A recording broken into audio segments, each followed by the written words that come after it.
आज मु आपणमानंकु शेयर करबा पई नै आसीछि एक नुआ रेसिपी जहाँ आपण घरे केबे भी बनई नथिबे।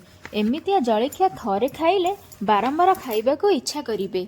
एई जळखिया को आमे बेसी किछि सामग्री रे बनैया को पड़िबनी, बस खाली अटा आ आलू रे आमे प्रस्तुत करबा एई स्वादिष्ट जळखिया। छोटठू हौ कि बड़ समस्ते खाइबा को एई जळखिया पसंद करिवे। चलंतु डेरी न करी आमर रेसिपीटी को स्टार्ट करिबा। जदि मोर भिडियोटी आपनको पसंद आसे ताहले गोटे लाइक और सब्सक्राइब करिदेबे। हेलो फ्रेंड्स, मु रोजालिन आपण मानंकु स्वागत करूछि आरएस तन्वी होम कुकिंग को। प्रथमे मु एठी 4टी सिजा आलू नै जाइछि। आलूर मु चोपा छड़े नैछि। एबे आमे पियाज को देई दबा। एठी मु गोटे मीडियम साइज रो पियाज नैछि। पियाज को आमे ग्रेटर साहाय्य रे ग्रेट करि नबा।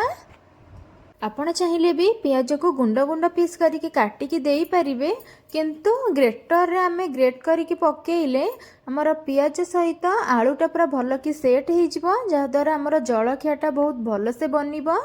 एठी मु पियाज को भल से ग्रेट करि नैछि। राग पई एठी मु 2टी कंचा लंका नै जाइछि। कंचा लंका को आमे एबे छोट छोट पीस करके देई दबा। एठी मु कइंची साहाय्य छोट छोट पीस करके काटिकी देई दउछि। एबे आमे स्वाद अनुसार लूण देई दबा। लूण एठी मु हाफ चामच रो टिके अधिक लूण देई दउछि।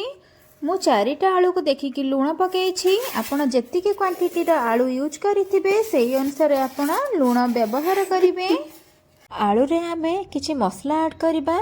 तो एठी मु गोटे टीस्पून देई दउछि चिकन मसला, गोटे टीस्पून गरम मसला।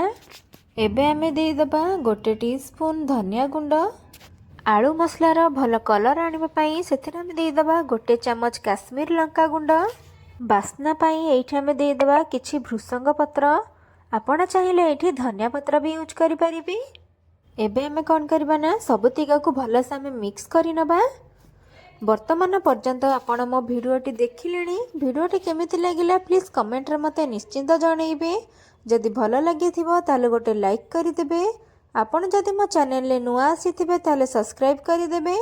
एठी देखंतु मु आलू सहित मसला को भल से मिक्स करि नेछि।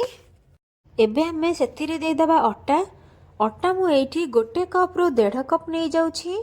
आपण जदि अधिक क्वांटिटी रो जळखिया बनेबा को चाहुचंती ताले सेही अनुसार आपण अटा यूज करिवे। एबे आलू आ अटा को भल से चकटिके गोटे डोटे बनै नबा। आमे एथिरे जमारू भी पानी दबानी। पानी न देकी आपण आलू आ अटा को भल से चकटी नेबे। एइठ आपण देखि पारुथबे मु गोटे चकटिके गोटे डोटे बनै नेछि। जेहेतु हमर सिजा आलू पड़िथिला तो सेथि पई आमे पानी देलेनी। 5 रु 10 मिनिट पई याको कवर करि नबा। हमर 5 रु 10 मिनिट हेई गलानी। एबे चलंतु आमे जळखिया बनेइबा। प्रथमे आमे टिके हाथ रे तेल मारि नबा। बेसी भी तेल मारिबेनी, अल्प टिके तेल मारि नेबे।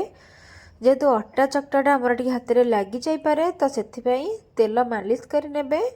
मालिश कर साला परे आमे एमती छोट गोल टाइप रो गोटे डोटे नै आसीबा।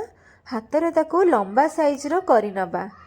आपण एठी देखंतु मु जेमिति बनौछि आपण ठीक सेमिति ही बनेइबे। आपण एंती लंबा साइज रो करि साला परे ताको एंती गोल टाइप रो बुलेई नेबे। जेमिति हमर मुड़की बना हुए ठीक सेही टाइप रो करि नेबे। एठी देखंतु केते बढ़िया से मु बनै नेछि। एटा ता सहित टिके भल से सेट करि नेबे।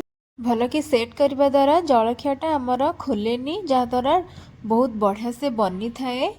एठी देखंतु केते बढ़िया से मु बनै नेछि। आपण ठीक एमिति ही घरे बनांतु, देखिए बहुत ही बढ़िया लागिबो। एठी मु आपनको आउ गोटे करिकी देखि दोछि। आपनको मोर ए जळखियाटा रेसिपीटा केमिति लागिला प्लीज कमेंट रे मते निश्चिंत जणैबे। जदि भल लागिथिबो ताले गोटे लाइक करिदेबे।